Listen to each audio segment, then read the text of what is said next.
হরে কৃষ্ণ। ভগবত ভক্তি সাধনের অনেক পথ রয়েছে, ৬৪টি ভক্তাঙ্গ রয়েছে।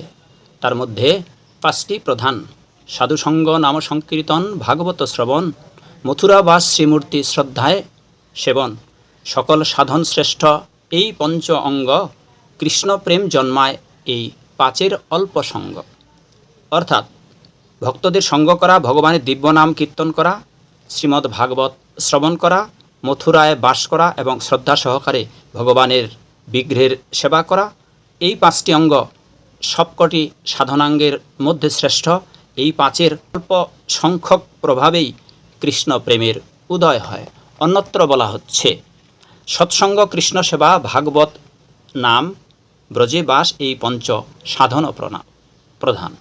৬৪ সাধনার অঙ্গ সাধন করা সকলের পক্ষে সম্ভব নয়, এই ৫টি করতে পারলেই যথেষ্ট। জয় শিল প্রভু।